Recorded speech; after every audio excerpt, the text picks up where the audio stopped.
Welcome to the Rethink Leadership podcast with me, Jeremy Blaine. I interview leaders, experts and business professionals from around the world who are bringing leadership principles and know-how into the digitally driven 21st century workplace, with focus firmly on the how-to rather than the what. Each episode is in aid of a charity chosen by my guests, and since 2020, we've made donations to over 80 global and local causes. Today's Rethink Leadership podcast welcomes Dr. Tan Bee Wan.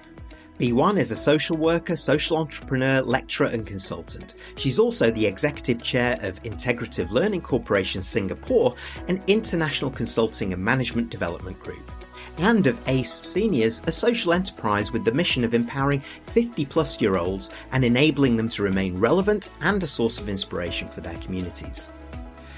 Prior to leading Integrative, she was the Executive Director of the Singapore Council of Social Service and Community Chest of Singapore and CEO of the Tsao Foundation.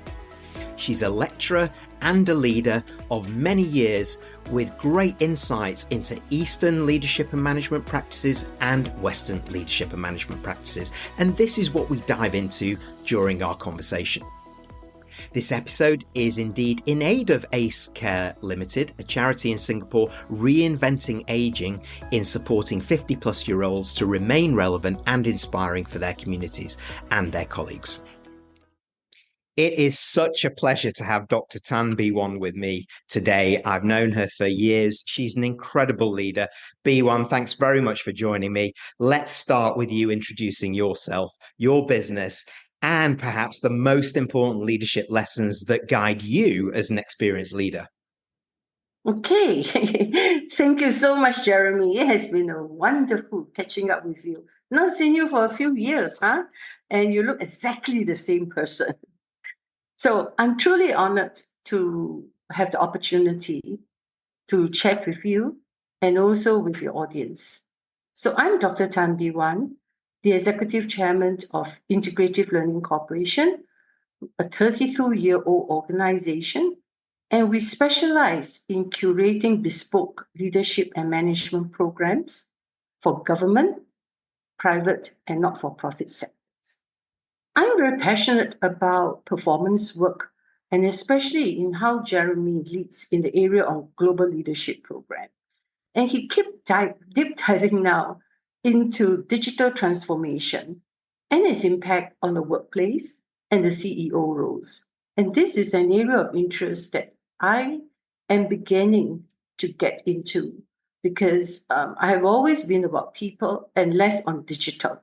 Okay, but seeing how Jeremy is doing so well in it, it gets me very excited about it. And so I look forward to a very stimulating discussion with Jeremy and to connect with you as the audience. So, Jeremy, let's take on the show. Great, and I love that. And I've got a secret for you. Bee Wan, is that the secret of digital transformation actually is not the digital or the tech at all. It is the human. You're ahead of the game as usual. So don't worry, you're already there. You're already working in the digital world. I always say you still need a human being to switch on the button. There you go. That's right. That's it. The human touch is most important thing in the digital world. And what's intriguing is you set up your business, Integrative, 32 years ago, you said here. So Yeah. from your point of view, what have you learned as a leader that has kind of brought you to today as well?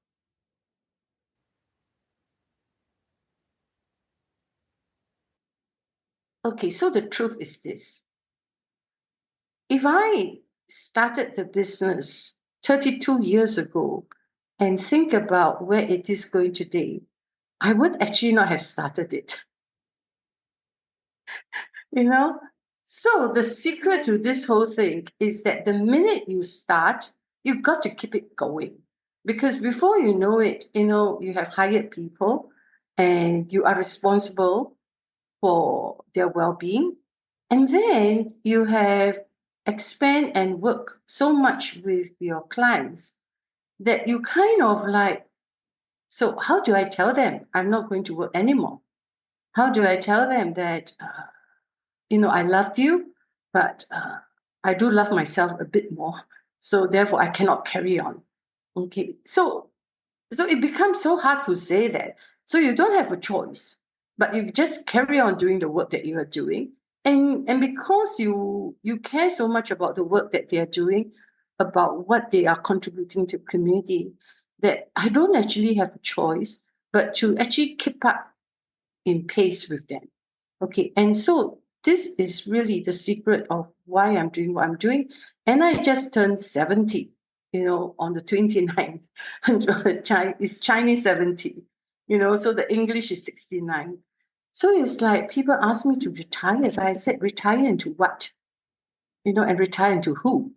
So when you are running a business for a while, and especially when you are creating your business to meet your clients' needs, it is very hard for you to just stop and retire. Yeah. Well, you're 70 years strong. That's the truth of the matter.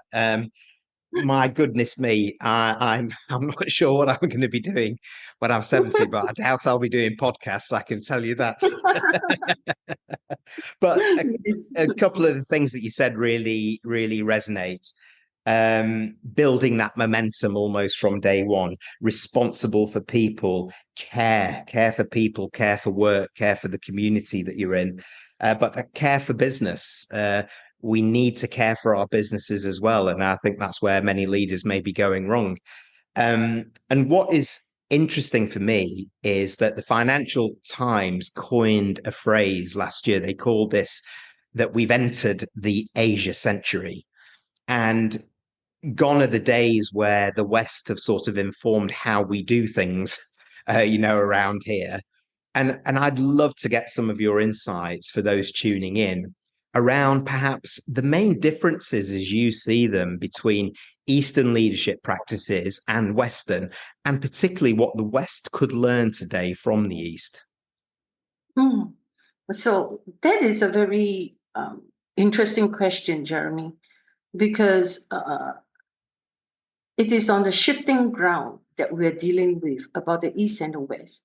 And I would therefore like to call this the East-West showdown. Okay, so let's put a little bit of a drama into this. Okay, so I would say, imagine that you are leading a mountain climbing team.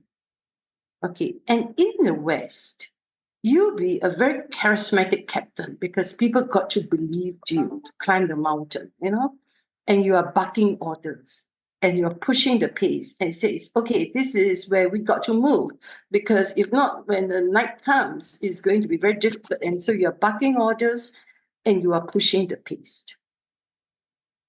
Now, imagine that if you are in the East, you would be a wise shepherd. Okay.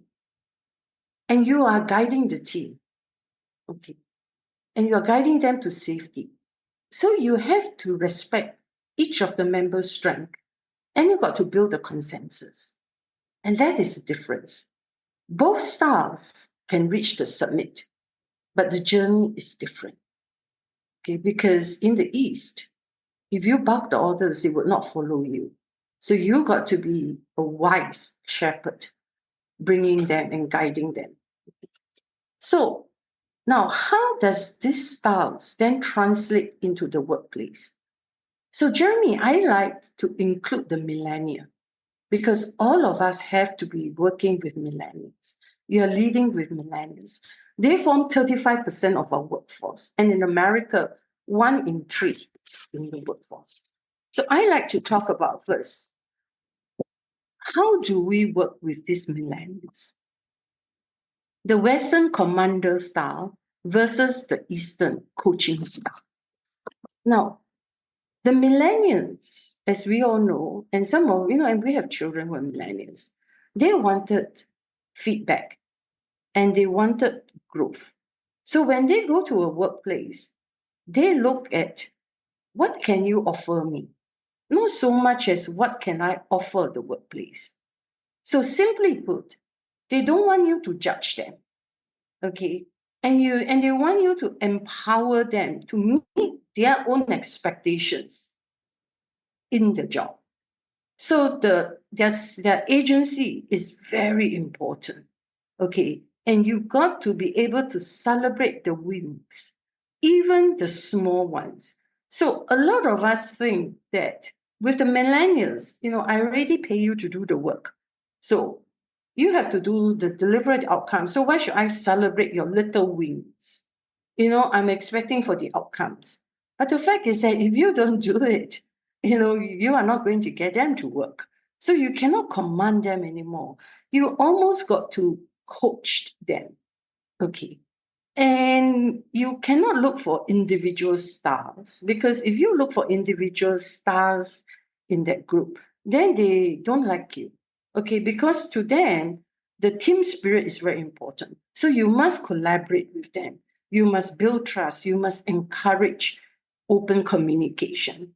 And that you must leverage on the diversity of their strength in the team. So the leadership is like Avengers assembles.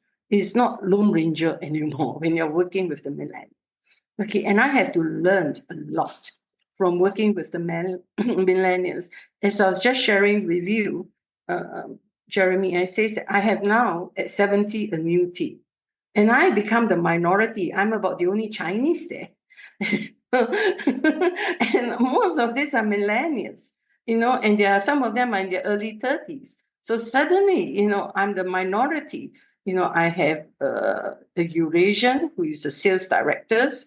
Okay, I have 3 Muslims who are my directors in, public programs and all this. And I got a Cuban.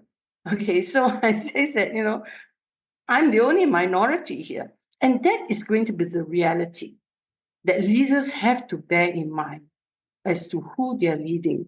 You're not going to be leading your own type of people. You are going to be dealing with millennials, and the millennials that you're going to be working with seeks empowerment, and it is a very diverse population. The third area is top-down decision versus consensus building. Okay, you have to involve them in your decision making, and you have to brainstorm together. Most important, you've got to listen to their ideas. Yes, even crazy ideas.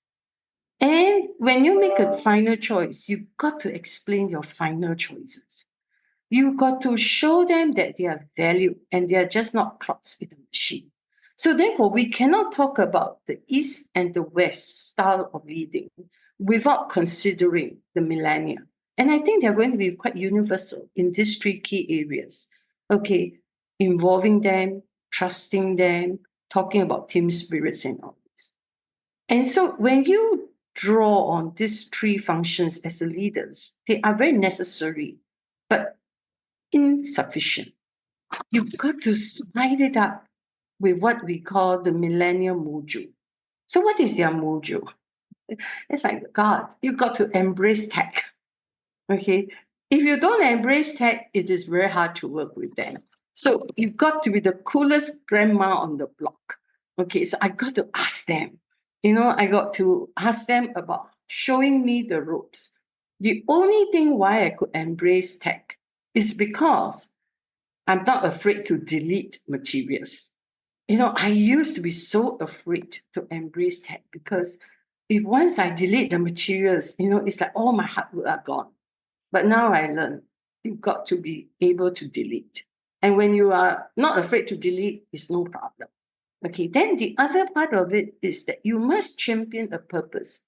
Millennials' mojo is that you must care more than just the paychecks.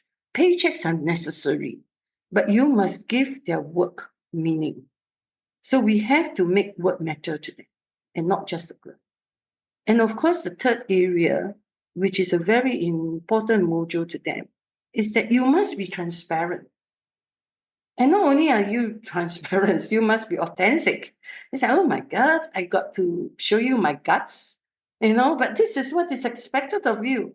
Because, if you dare not show that, then you're not vulnerable. And therefore, if you're not vulnerable, you are not being able to celebrate success as it should be. So millennials want to connect with leaders who are humans and not robots. And they just tell you that. So accept me for what I am. And let me just kind of like share a couple of examples with you. Like, for example, in the Eastern wisdom, who do I think?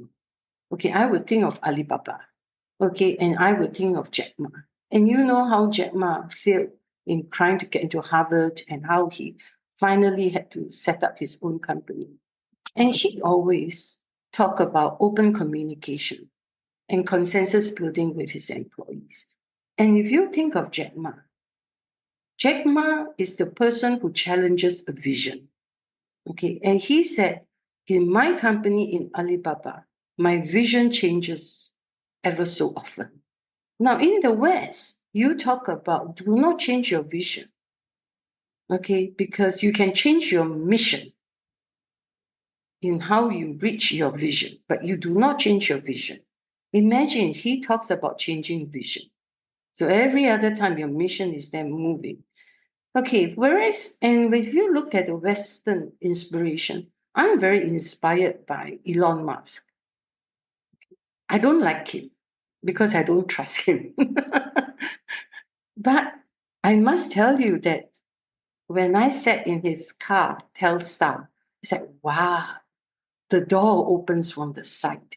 And when you sit in the car, you don't hear the air conditioning, and you don't hear the engine sputtering. Everything is pure. And it's so smooth. So much as I don't like him, he has a very bold vision and he has a risk-taking spirit. And this resonates with the millennium. So he inspired them to push boundaries and still embraced innovation. So really, as leaders for this generation, you've got to demonstrate that leadership is a lifelong journey, and you've got to create leadership moments for them. They expect you to give them leadership moments. They don't expect you to be a good leader if you do not know how to create those moments for them. Yeah. I'm sorry I took so long to explain, but this is something that wherever now people talk about East and West, I say, you better talk about millennial first. And then that links back to your East and West. There is so much richness in what you've shared with us, though, Bee Wan. It's like I could listen to you all day talking about this. The first time actually that Avengers Assemble has come up in my in my podcast, and I know what you mean. It's you're bringing all of these kind of almost like these superpowers together, recognizing that millennials can bring something to the party as much of experienced people, and it's great what you talk about a leader and being the coolest grandma on the block. Absolutely. Yeah, absolutely. There's so much here, though, and I think it is a good test case using the millennials.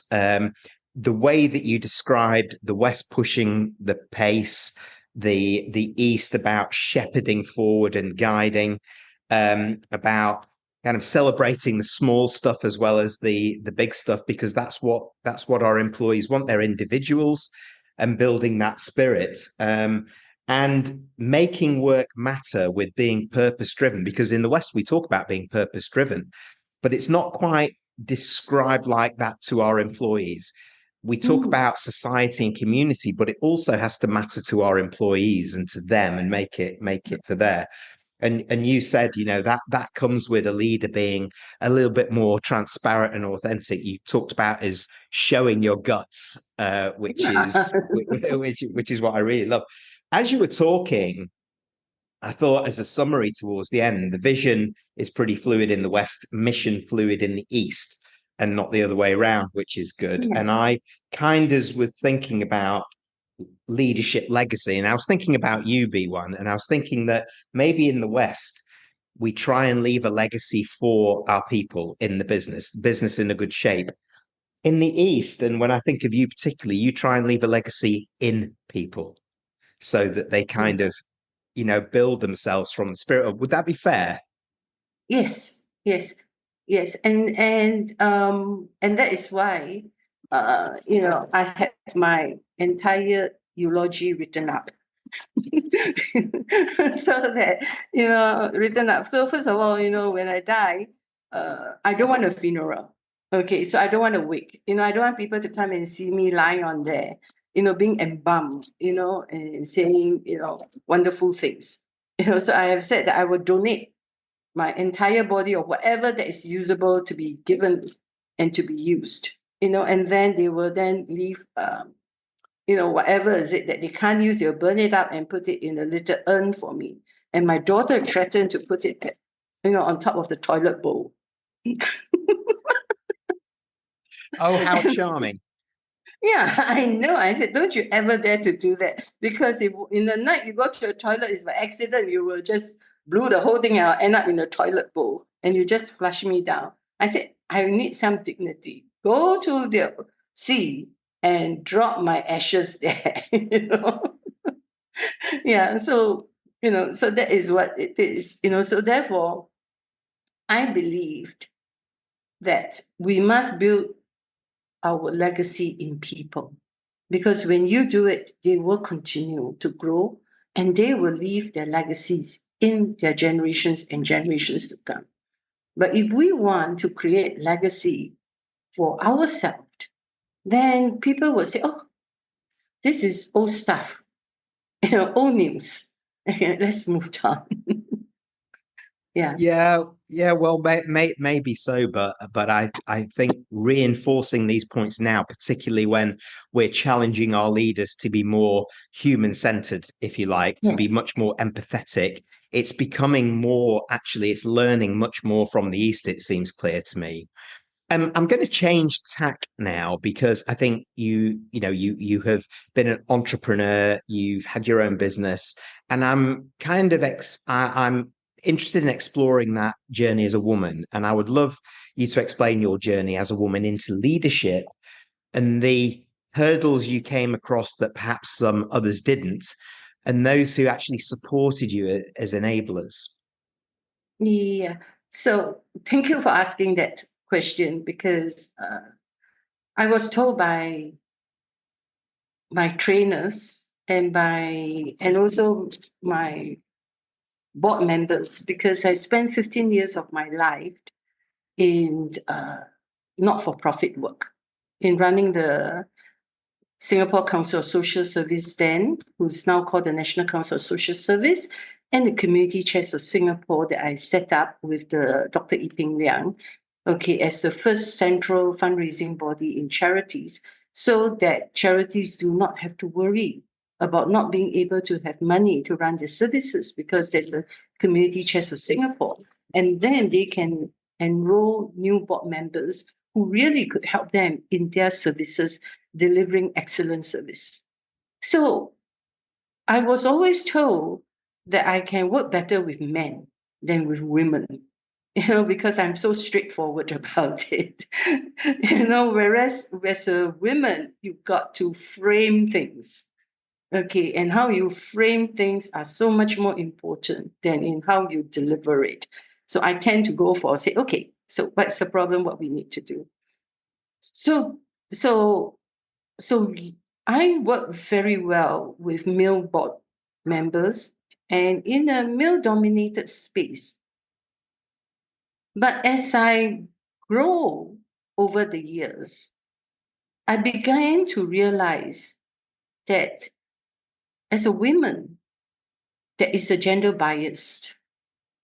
Okay. And this gender bias is even now more emphasized in the ageist society. Okay.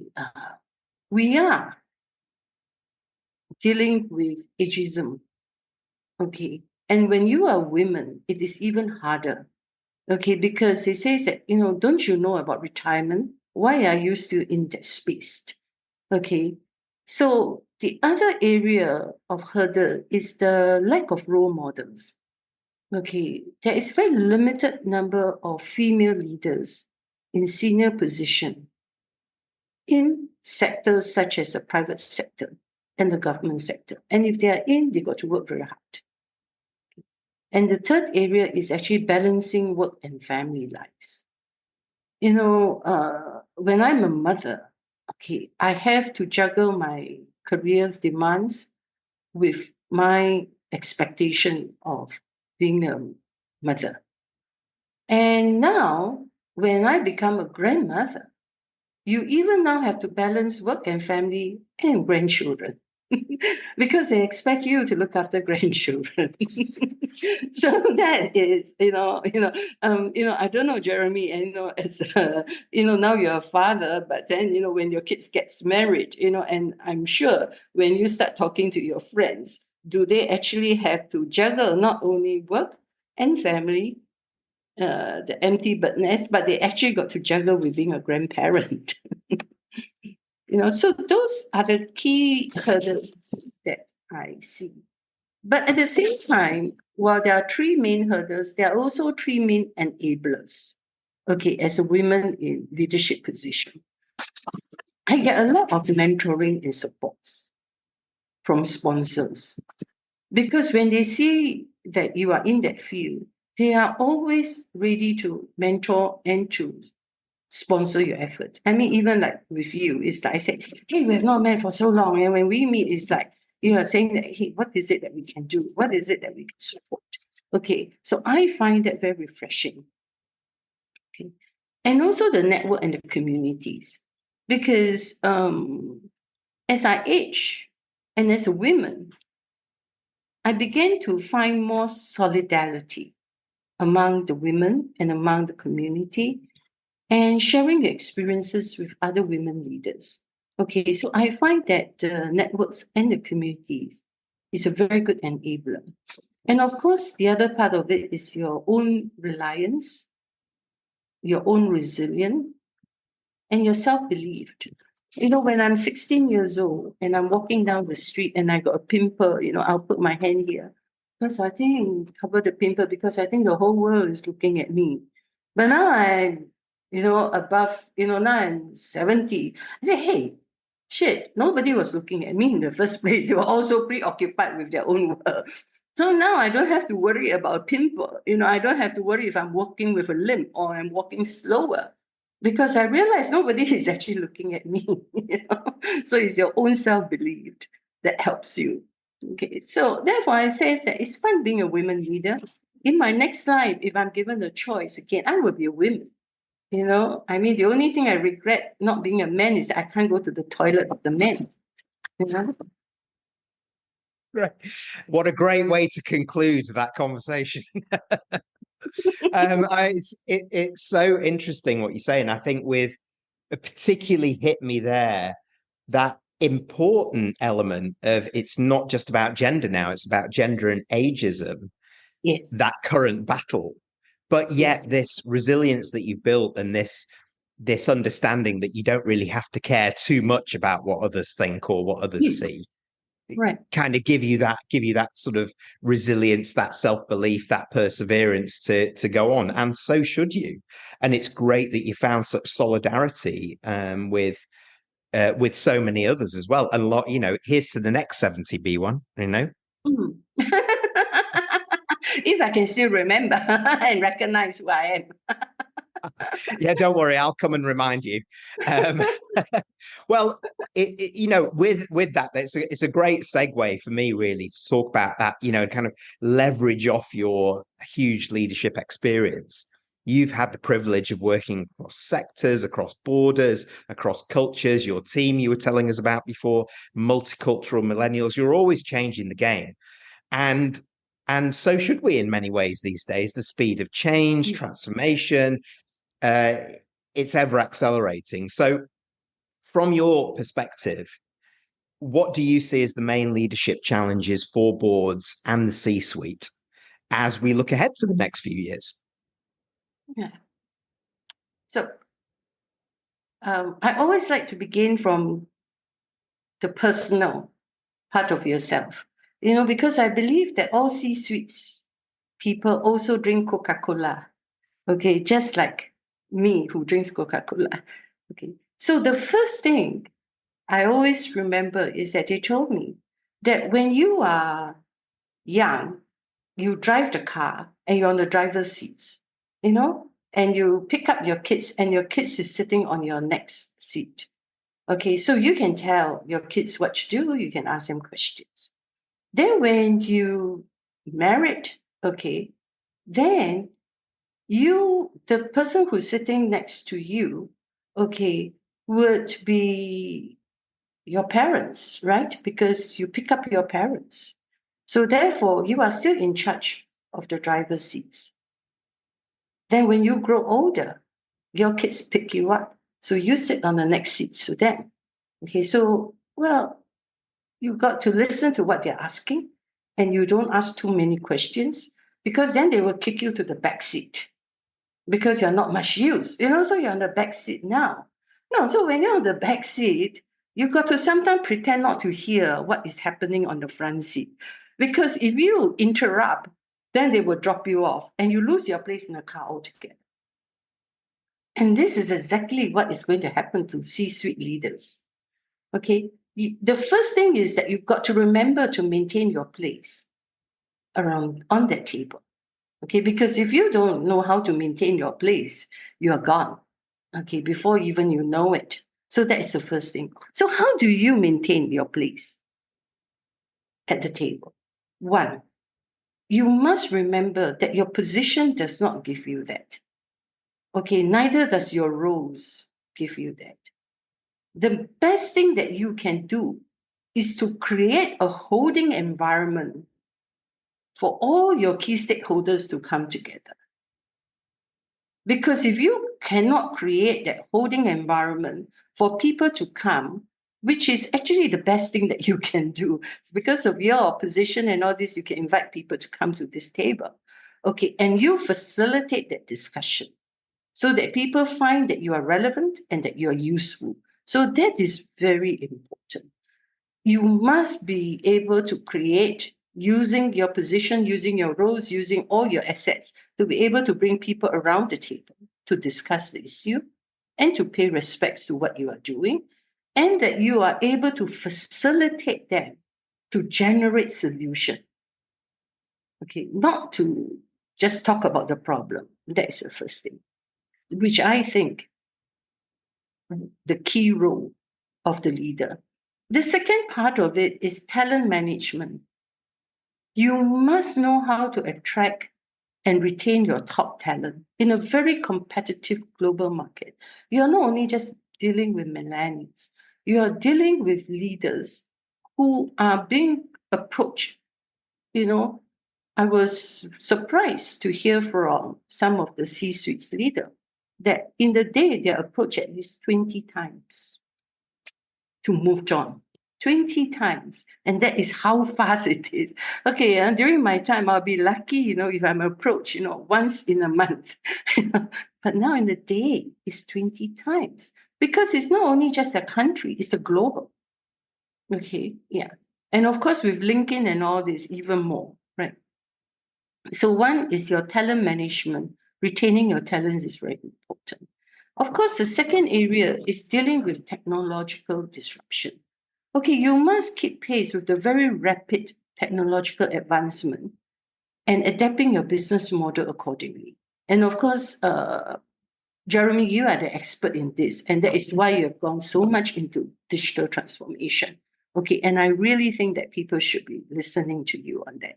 Because if I were to just share a very good case example, is Netflix. When Netflix was first set up, they wanted to expand their businesses, and they only need about 150,000. So the founders went to see Blockbuster. And Blockbuster said, forget about it. You have not, whatever you're offering to us is not going to work. Well, today Blockbuster has been, busted out of the business. Okay, but Netflix is able to pivot from physical DVDs to streaming services. Okay, and that is using the rise of the internet services, and it saved the company from extinction. And today is solidified, in its position as a global leader in entertainment. Netflix is a very good example. Okay, so you must know about technological disruption. Okay, Kodak is gone, right? Because they never ever think that telephone can be used. The iPhone can be used to take pictures. And the other area that as a C-suite leaders that you must pay attention to now is about sustainability and ESG. And I'm not kidding, you have to integrate the environmental, social, and governance factors into your decision making. In Singapore, by 2030, you can only have electric car. If you're non-electric car, too bad for you. Okay, so if you don't pivot, that is it. Then the other thing that is also very strong is that the banks are expected to be going into sustainability. Okay, and so if I'm a charity and I do not have a ESG model, I cannot even work with the bank. Okay, so those are very important. It's just that you must put ESG into your decision making, and you must set up ambitious goals. People can take fake goals. Like for example, I say, oh, okay, I don't do plastics. Okay, so I used to have to pay. I used to give free plastic bag. Now I will say, well, you've got to pay 5 cents for your plastic bags. Okay, and I give you 10 plastics back. It's not going to work. Okay, all of this is going to be, if you just fake it, you are not going to live through it. Okay, and you must be able to communicate your commitment to your stakeholders, to the community for very good ethical and responsible practices. Okay, so I would say maybe 15% of companies are now into ESG, taking it seriously. But I really believe that by 2030, you need to have it in your company, and you must have very clear practices to demonstrate that. Yeah, so I would think that those are the key directions that people have to consider. And of course, now we all talk about diversity and inclusion.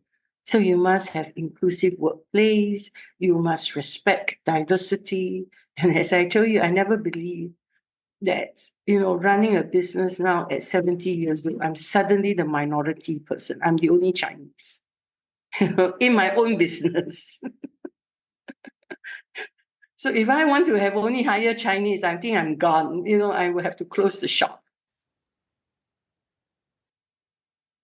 Yeah, and that plays to a very strong cultural element, doesn't it, actually, Bee Wan, as well, is that everything that you mentioned there about that learning, communication, holding environment to bring people together, ESG commitment, the living your purpose. If you can ingrain that into your culture as well, and that's the way that we do things, you're very naturally bringing others with you, aren't you? Yes, indeed. Yeah.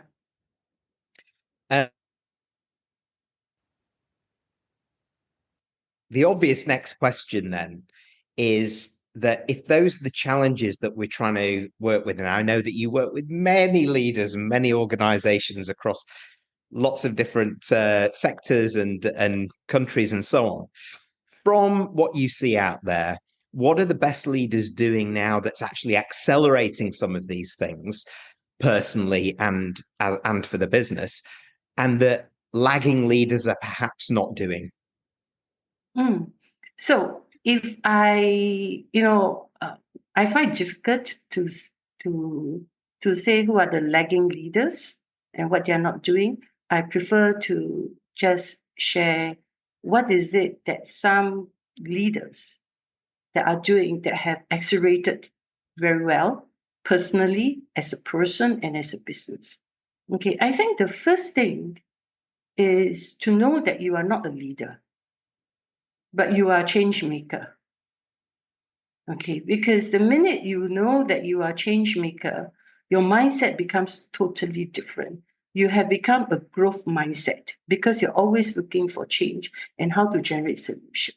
But if you think of yourself as a leader and that you want to keep your leadership position, then you actually is setting yourself up, okay, into a fixed mindset.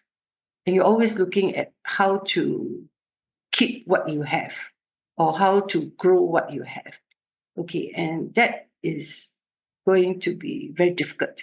So I think one is to know that you are a change maker, okay, and not really a leader, okay. And in order to be a good change maker, you've got to embrace lifelong learning, okay. You've got to continuously update your skills, knowledge to stay ahead of the curve. Okay, and like now, if you start reading and you start seeing some of the LinkedIn profile of global leaders, you will always hear about how many books they read a year. Like you will say, what are the best book that Elon Musk is reading and all these things. So it is, I mean, the data shows you that leaders embrace lifelong learning and that they're always very interested in spending their technology, their business psychology to expand their knowledge and perspective. So they're always reading books. So you've got to read books. Okay. And the other part of it is that you must be curious. Okay. And curiosity leads to your need to innovate. Okay. And when you want to innovate, you are always looking for uh, creativity and experimentation. And you look at some of the companies like Amazon has a fail fast approach. They basically encourages experimentation and risk taking. And if the project doesn't succeed, it is fine as long as you're innovating.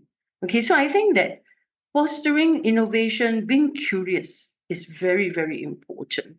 Okay, that I have seen in successful leaders. And the third area that I find that those leaders are very important is that they embrace very strong relationships. Okay, I'm not just talking relationships, okay, but you embrace very strong relationship. And what is strong relationship? It is people who are your allies, people that you can cultivate trust and you can collaborate with them and you can call up to them when you need to have another view, another perspective of things. Okay.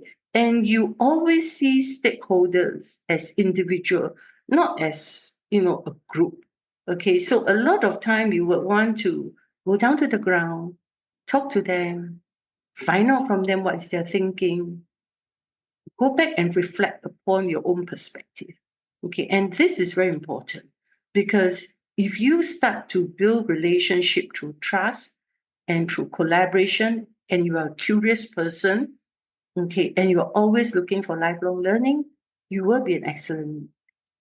I was reminded about our late Lee Kuan Yew, okay, how he would go and spend 6 months at Harvard, okay, not to talk to a professor, but he wanted to understand how the West, because he knows about Europe because he was trained in UK as a lawyer, but he was always very curious about the US, about the innovation and all this. And so he went to Harvard just to go as a student to understand.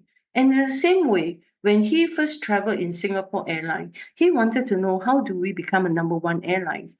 He sleeps in economy class so that he understand what does the economy people feels, and how do they see the service. And that is why Singapore Airlines was born and was able to retain its position.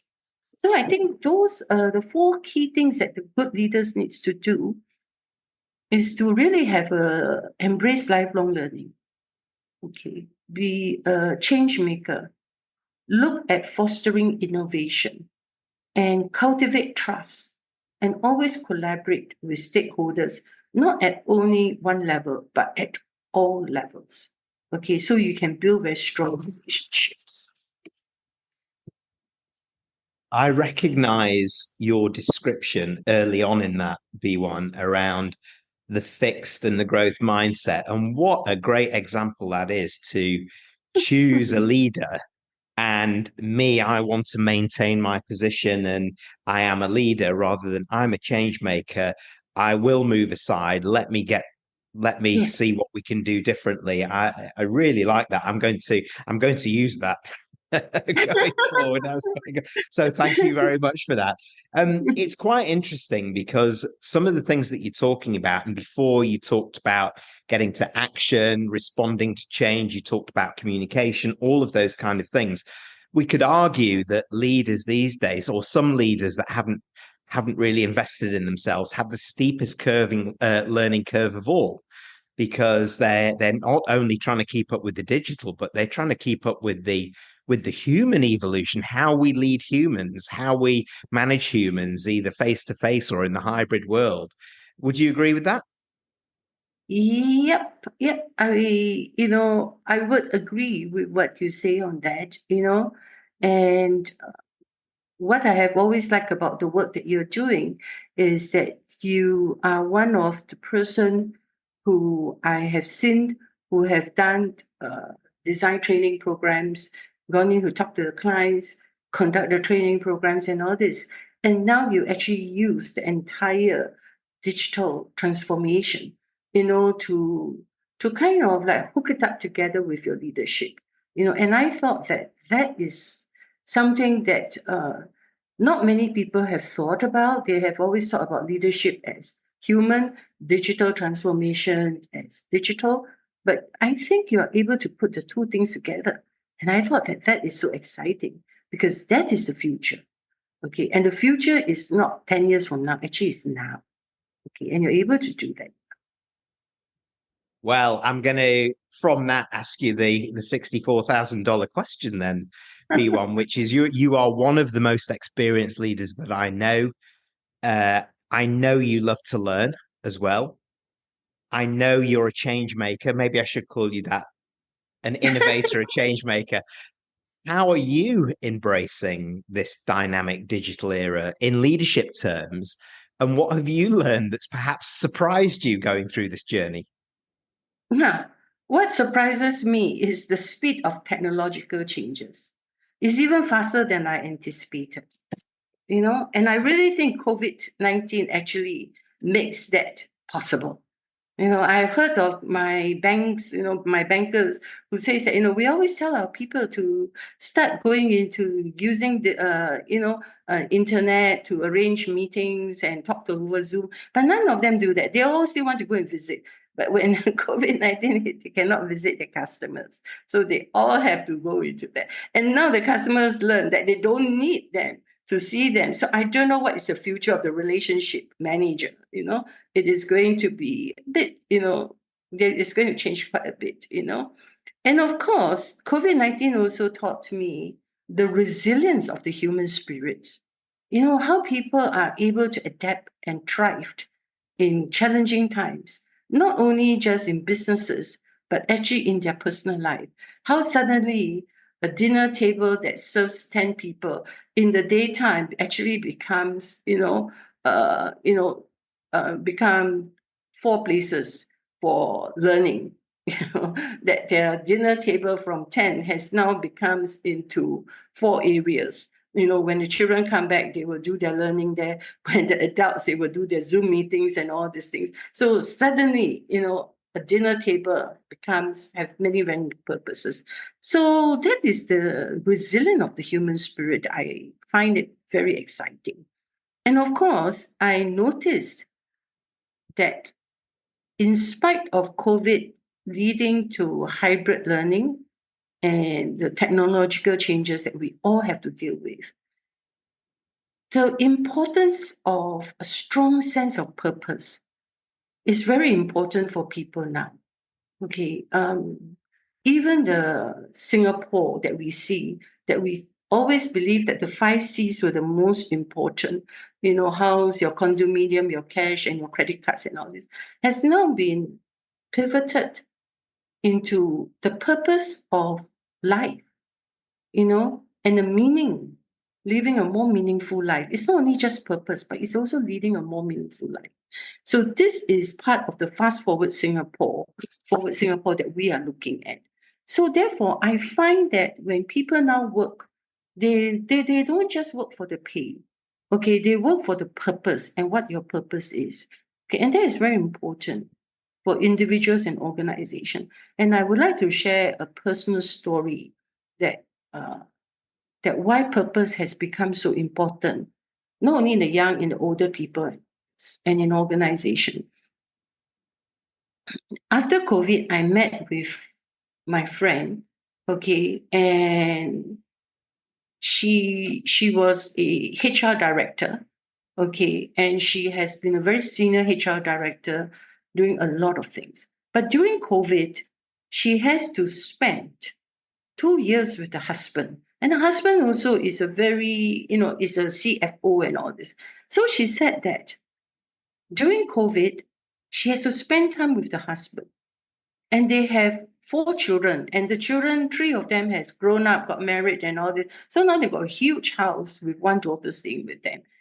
And she said that during COVID, I asked my husband, let's go for a walk. And he said, oh no, I got to change. Forget about it, Then he said, how about we go somewhere and, just change a little bit and go out for a short holiday? And oh no, that is too much work. So she said, I couldn't believe that I'm now living in a golden cage.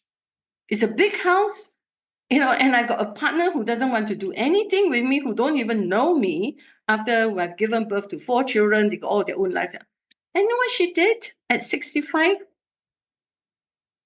She got divorced. And the lawyer said, are you serious? You are 65? You want to divorce? She said, I cannot see my next 10 years with this person. There is no purpose in I being in this golden cage. And so she divorced without asking for a cent. She just left. And so the husband had nothing against her. He cannot do anything. And up to today, he's still in the shock as to why she did what she did. And because she realized it's a purpose. I have no purpose in where I'm carrying on. And so if an organization cannot offer a purpose and a leader cannot offer the purpose, okay, to the employee, there is no way people are going to stay with you. You think about it. She has 4 children, okay, and they're all very successful, and she got a big bungalow, and all that happened in that 2 years is that he said, well, I don't want to change. I don't want to walk. Okay, fine. Our purpose don't meet. And she left. So to me, this is very real. And therefore, this can be the importance of purpose. I cannot understate it because it is so important to people. And so well said. I could talk about the golden cage of leadership in what you said before. I see myself as a leader. I want to maintain my position, but I'm getting older. I'm not learning. And my people are seeing me as someone, I don't want to be led by this person. They don't know this. They're not investing. They're not doing that. What a great example that purpose becomes the most important factor, particularly in this era of speed. Very well said, that Bee Wan. I really understand that well. Thank you. And I have to say thank you so much for joining me, Bee Wan. It's been such an enriching discussion. And you've probably seen me through your camera. I've got about 6-7 pages of notes here and some real nuggets. I've got lots of stars as well on my sheet. And I'm sure that many who are tuning in will want to find out more and connect with you, will want to find out more about Integrative and what you do. So how do they continue the discussion with you and how do they find out more? Okay, so they can go to my website, okay, www.integrative.com.sg, or you can just drop me an email and I can be, it's real easy. It's B1, is alphabet BEEWAN. 55 is the year that I was born. Okay, so there's nothing magical about it. At gmail.com. Do you know, Jeremy, this made me laugh. The very first time when we all have Internet of Things, okay, and you got email. So they said you must have a password, and then, and then after that they said, now you put your email address. And stupid me, I put, my IC number. So for those international listeners tuning in, that's like putting your passport number there. So I can't forget it. Of course you can't. And I presume you're on LinkedIn as well, Bee Wan? Yes, I am in LinkedIn too. Yeah. Great. So well, look, Yeah. Well, that's it. So we'll make sure that goes on the screen at the end. For those of you who aren't, for those of you who are on YouTube, for those of you that are listening on Apple, Spotify, Audible, whatever, we'll put those in the show notes. So Bee Wan, thank you so much for joining me. And from all of us to Dr. Tan Bee Wan, a huge appreciation for what you've shared today. Goodbye. Yeah, goodbye. Thank you so much, Jeremy. Bye. Thanks for tuning in to the Rethink Leadership podcast with me, Jeremy Blaine. Please like, comment, and support us on your favourite platform, and subscribe to our YouTube channel where you can watch as well as listen to each episode.